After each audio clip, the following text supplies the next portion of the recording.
Oi, turma! Vamos revisar uns conteúdos de português agora. Vocês lembram que nós vimos sobre poema? Que poema é uma forma de poesia, um gênero textual que expressa os sentimentos, que expressa o que a pessoa está sentindo, pensando naquele momento. E quem escreve também escreve com a intenção de transmitir isso, de passar isso, que o leitor compreenda o que ele está sentindo.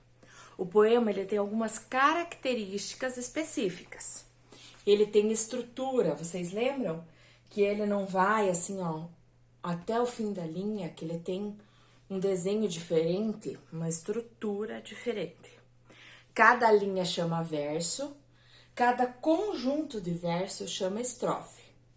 Uma coisa bem peculiar do poema é que ele tem ritmo, a gente lê ele com uma certa entonação, com um ritmo, né?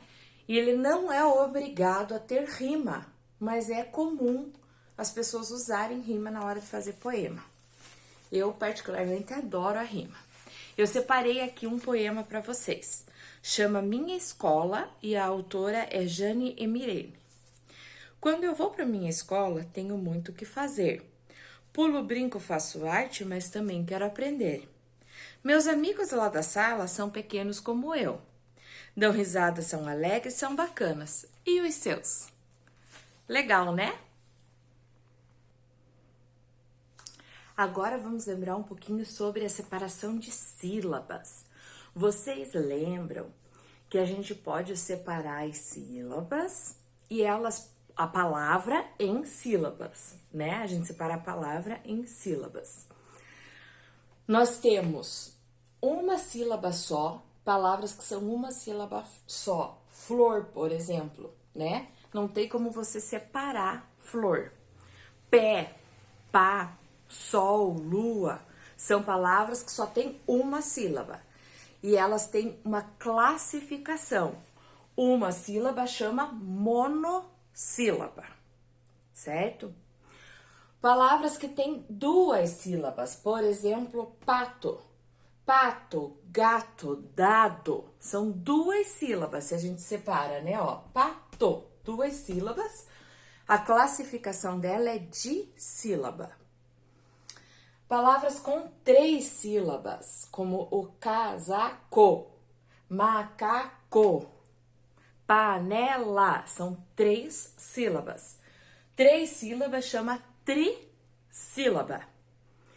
E quatro sílabas ou mais, se tiver quatro sílabas, 5, 6, 7, quantas tiver, mais quatro ou mais, ela chama polissílaba. Por exemplo, borboleta, borboleta, né? Ó, quatro ou mais são polissílabas, certo? Vocês lembram que a sílaba, ela pode ter uma letra, mas ela pode ter duas, pode ter três, pode ter quatro, pode ter cinco. Só que sempre vai ter vogal.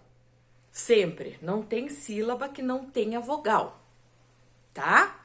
Então, ela tem várias formações. Pode ser só uma vogal, pode ser duas vogais, pode ser vogal e consoante, consoante e vogal, vogal, consoante, vogal, consoante, vogal, consoante. Lembram que a gente até pintou lá conforme tinha uma estrutura bem diferente? Olhem aqui, ó, vamos ver. Essas aqui, por exemplo, ó, flor, consoante, consoante, vogal, consoante. Tem três consoantes e uma vogal só, mas tem a vogal. Tem que ter vogal, sempre, tá? Ó, a mais comum, mais simples é consoante e vogal, né? Mas tem consoante, vogal, consoante, tem vogal e consoante, tem várias misturas, certo? E lembram bem, quando a gente tá falando, fala pausadamente, que ajuda vocês a separarem em sílaba. Outra coisa que nós vimos nesse bimestre foi quando escrever com R ou com RR. Lembram que o R sozinho ele tem um som mais fraco, é aqui, ó, e o som do RR é um som forte, que parece que a gente faz na garganta, ó. Tem dois sons de R. Um som forte do R também é no começo das palavras. Rato, roupa, rua é forte e é só um R.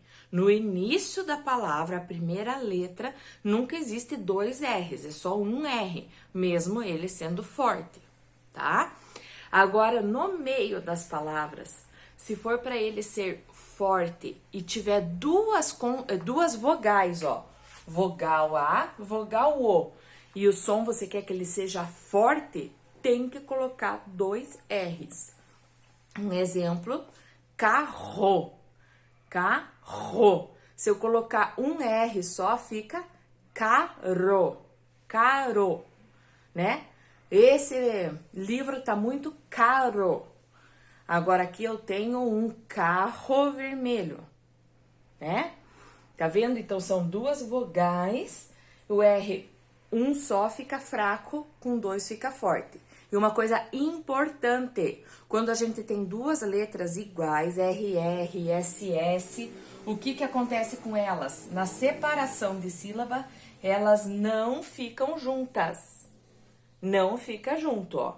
Fica carro, o carro. Não pode fazer assim, ó.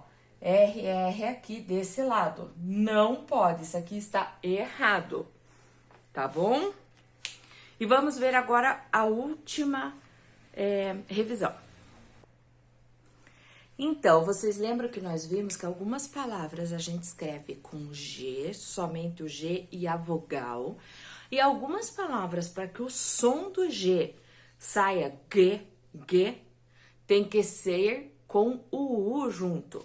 O que acontece com a vogal E e com a vogal I, se você fizer só o G e o E, fica G. Tem som de J, G. O G com o I, G. Som de J. Se você quer fazer GI e G, você tem que colocar a letra U. G-U-E, G-U-I. Lembram? E existe G-U-A e G-U-O. Só que quando a gente faz o G com A, faz Gá. Agora o G-U-O faz Gua. A gente fala o U, ó. Água. Viu? Agora, ó, G-U-O, a gente fala o U também. Enxaguou, né? Sai assim, não é tão firme o U, mas a gente fala o U, a gente escuta o som do U. No GI e no G, a gente não escuta U, né? Mas tem que pôr, senão ele fica G e G, certo? Vamos lá, detone nos exercícios.